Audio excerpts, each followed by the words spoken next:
A couple weeks ago, my wife and I paid thousands of dollars to go to a weird event with a guy maybe you've never heard of named Dan Kennedy.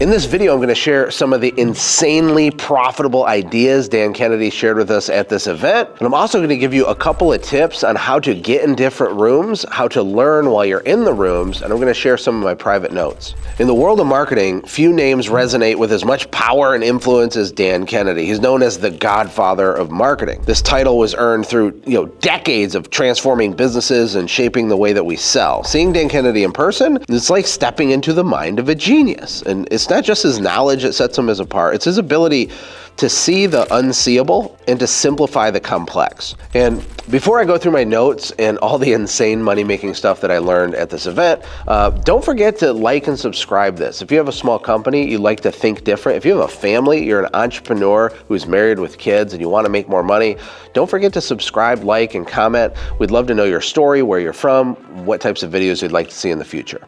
I think most of us had heard the quote that you're the average of the 5 people you spend the most time with. It comes from Jim Rohn. And I think that's true. It's a good principle, right? But another thing that's really interesting is when you actually physically with your body go to an event and how powerful that can be if you approach it the right way. There's 2 ways to look at this. Some people go to events as a way to talk shop with their peers, and some people go to events that make them uncomfortable so they can expand their horizons and stretch the way that they think. One good rule, if you're considering going to events, is to get in the biggest room possible. I don't mean biggest in terms of the size of attendees. I mean biggest meaning try to get into events and rooms with people that are ahead of you. Because if you're the average of the 5 people you spend the most time with, if that's true, which it is, when you think about events, don't go to little normal events. Go to ones that are weird, that challenge you, that maybe cost more money to show up at, because the fee that you pay to go to these events acts as a filter. And you wind up in a room full of a bunch of weirdos who are big thinkers who are going fast and they're doing big things, and that's good for you. It can rub off. Another thing you want to consider about events is the way that you consume the information when you're there. Now, I'm kind of weird, I'm a weirdo, but one thing I've learned that's helped me a ton, I'm going to share with you, is the way that I take notes when I'm at events. Because the purpose of the event isn't to just hear lots of cool stuff, get some goosebumps, meet some interesting people, and leave.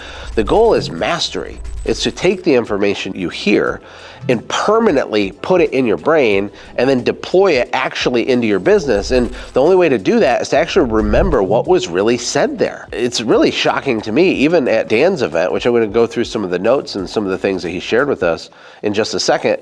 It's amazing to me how many people don't take notes. It's crazy. Some people do an audio recording, which is fine. I'm an audio learner. I like that.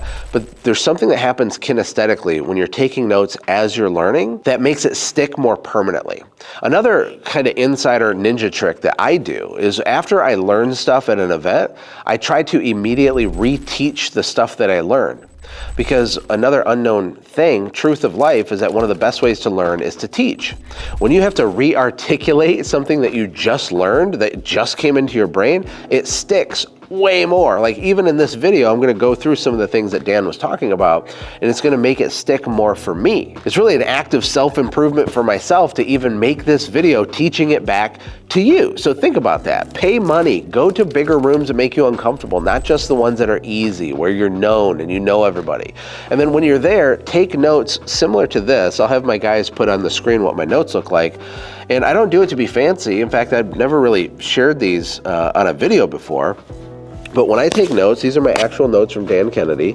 Before I knew I'd make a YouTube video out of it, but I structure it. I use color coding. I do all these things. Everything's broken down and organized, and I'm doing it as they're talking in real time. It keeps me totally present, 100% engaged. It's a lot of work to do it, but now I have an actual asset. And then thirdly, you want to reteach the things that resonated with you most, because one of the best ways to learn is to teach. So I'm going to scroll through and just go through some of the notes, some of the big high-level takeaways that I got from this event as an encouragement to you, to add value to you. So I'm going to go through some of the takeaways I got from this event and just kind of scroll through this. Let's get started. One of the first things Dan talked about at this event was something he calls triggering the phenomenon. He always comes up with cool, catchy titles. And it's this idea of how do we do more in 1 year than we did in the last 10 years? How do we 10x or 20x or 100x our productivity? Like, how do we need to change the way that we think or the way that we do what we do so that these big results happen, these leaps, right? And there's a lot of stuff. I'm gonna rapid fire a bunch of interesting things. Hopefully it makes sense. He told a story about football teams. And if you notice that football teams, oftentimes, it's like they play way better the last 2 minutes of a game than they did the whole game. And they're losing by 21 points, and then they get all the way caught up right at the end, and maybe they still lose, maybe they don't, but the last 2 minutes they played so well. Why is that? Well, the reason why is because they have laser focus fueled by urgency and desperation. I think that's really interesting. You know, sometimes one of the reasons we're not successful in life is because we don't have any urgency or desperation. We have the golden handcuffs of kind of average mediocrity, we're okay.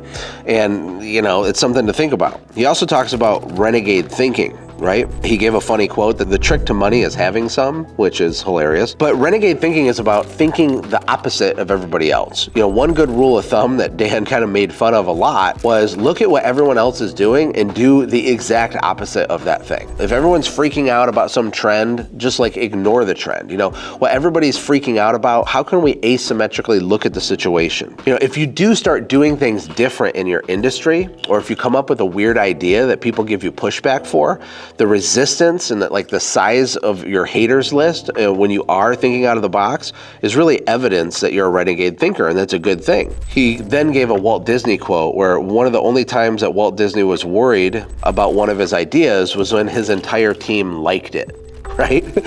Which is so fascinating. Dan Kennedy's obsessed with Walt Disney, and he tells a lot of really cool Walt Disney stories. But think about that. So Walt Disney has an idea, his whole team likes it. He thinks that's a problem. That's renegade thinking, right? Because if you're not stretching the edges or testing the edges or pushing your boundaries, it's probably not that great of an idea in the first place. He pointed out that poor people tend to get paid after they do the work. Rich people get paid before they do the work, which is interesting. And he gave some examples of people in the chiropractic industry switching from a pay-as-you-go model to a prepay model and how much hate they got for introducing that. And they thought it was this terrible thing, but his chiropractors that were doing this were making 5 times more money than everyone else. And renegade thinking or triggering the phenomenon so you can do more in 12 months than you did in 12 years is to realize that rules are for other people. Start with the premise the way things are done is stupid.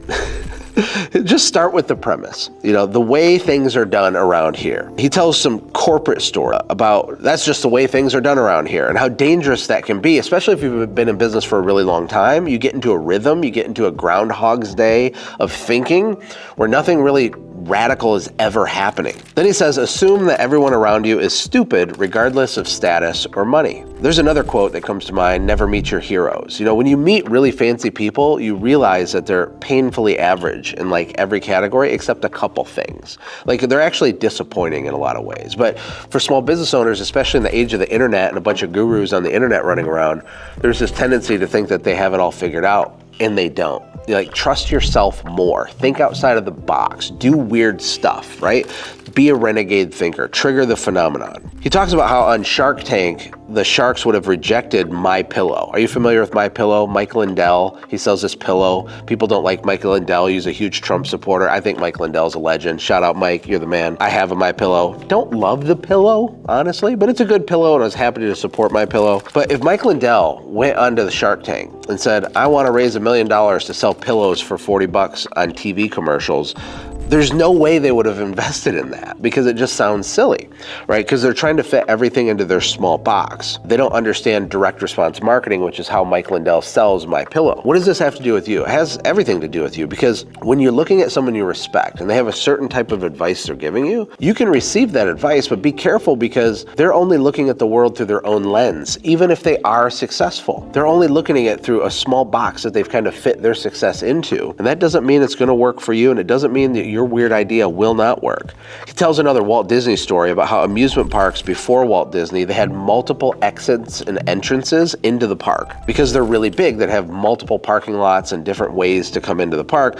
Walt Disney changed that. People thought he was crazy, right? But that's standard now because now when you go to an amusement park, you're walking through all this stuff you can buy and then you do the park, and on the way out, you're walking past all the pictures and the stuff that you can buy. And it's a really smart thing, but that was weird because it flew in the face of conventional thinking at the time. He also gave the example of the 6-foot COVID distancing rule was total BS. It was made up, which is true. It's actually a fact. The standing 6 feet apart from each other, and you go to grocery stores, there's little stickers of feet on the thing, and the 6 foot. All of that we now know was complete nonsense. It's completely fake. It was made up. It had no basis in science whatsoever. However, you watch the whole earth just do it because people aren't renegade thinkers. They don't think for themselves. He also encouraged us while at the event teaching this to don't try to disrupt things in small increments. If you're gonna do it big, do it really big, be a blunt object, all or nothing. So if you're gonna make a big change in your income or your business,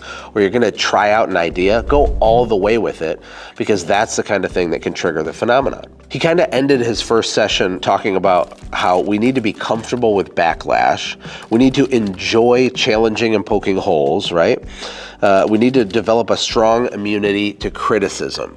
And this is a tough pill to swallow, right? Because if you're just playing small and kind of blending in with people in your industry and doing things as they've always been done, that's okay. You can make a living doing that, but you're never going to do anything extraordinary or big. One of the famous Dan Kennedy quotes, it's one of my favorites, is that if you haven't offended someone by noon, you're not marketing hard enough. Right? Is that true for you? I mean, the intention isn't to offend people. The goal isn't to offend them. However, if you're marketing sufficiently, you're going to offend someone. If you're marketing correctly, it's going to happen. So if it never happens, maybe you're not being loud enough.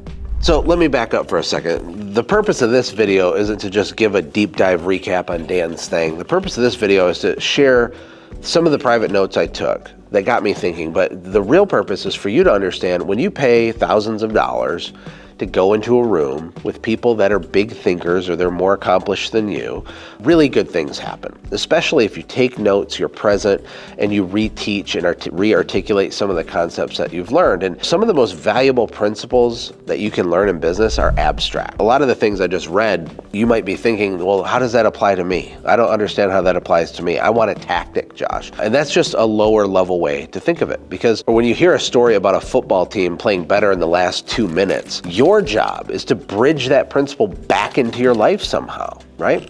And high-level thinkers, what they do is they study abstract ideas and they can pull value to implement things into their life and their business. Lower-level thinkers, what they want is they want to know, do I use blue or red on my flyer? When I run a Facebook ad, do I click this button or this button? And those tactical things are fine, but the smartest, most successful people are always thinking in terms of principles, in terms of bridging, in terms of abstract thinking. And that's why I love stuff like this. So maybe this isn't your cup of tea, but I think being successful in business is your cup of tea. And so go to an event that makes you nervous, because when you make a bet on yourself, really good things happen. And in closing, you can't win the lotto if you don't buy a ticket. So don't be a cheapskate, invest in yourself. It's the best possible investment you could ever make, because the stuff I learned at this event is permanently inside me now. It's permanently available to me, not to mention the relationships and the networking that I got to do when I was there. So, hey, I hope this was valuable for you. I hope you got something out of this. I'm a nerd when it comes to Dan Kennedy. I'm a nerd when it comes to your success. I just want you to push your comfort zone. I want you to go to an event. I want you to get in a room. I want you to study abstract ideas. Don't just do what everyone in your industry is doing. Don't listen to all the noise, right? Be a renegade thinker. Trigger the phenomenon in yourself by thinking outside the box, studying weird things, and gradually leveling up. If you're enjoying this content, don't forget to like and subscribe. Leave me a comment. I would love to chat with you on there. We have dozens of followers. It's always amazing when I hear from you. And until next time, bye for now.